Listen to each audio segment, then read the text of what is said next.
I wanted to come on here and talk about my love-hate relationship for the series I'm currently reading. So that is, I'm going to try and do this without dropping all the books, the Throne of Glass series by Sarah J Maas. Now, I am currently on book 4. By saying book 4, I've literally like 5 pages into it. But I really don't know what to say about this. So, book 1, I'm getting to know the main character and kind of the storyline, and I'm like, yeah, this is good.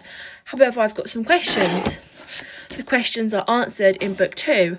I'm loving it, and I'm starting to uncover other things to do with this book. I finished book 3, and in my head I said to myself, I'm going to take a break from this series. I'm going to read something else because this series has a lot going on, and I needed a minute to kind of think about what's going on, what could possibly happen, just needed a break from this magical world. But I got to the end of this book, Crown of Midnight, and I had to pick up the 4th book, which is Hair of Fire. And now I'm just completely stuck in this world and can't get out of it.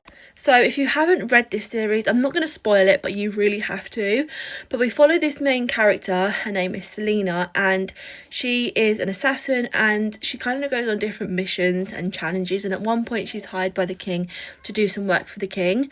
And you learn about Selena and kind of her background, and then you kind of get introduced to another character and you start learning about them, and you get introduced to another character, and then something else happens. And I'm at the point now where I don't want to put these books down, but at the same time, the last 4 books of this series are scaring me.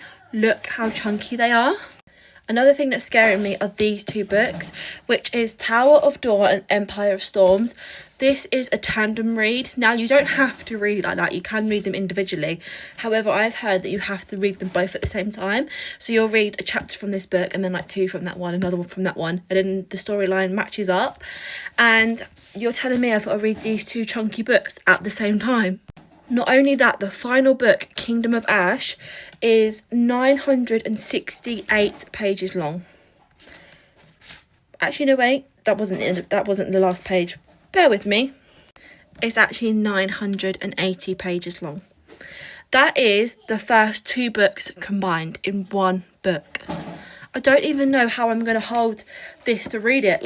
What do you mean? It's so chunky. But yeah, I just had to come on here and let you guys know, if you haven't read this series, you really need to. However, if you are going to start it, be prepared that you won't be able to put it down.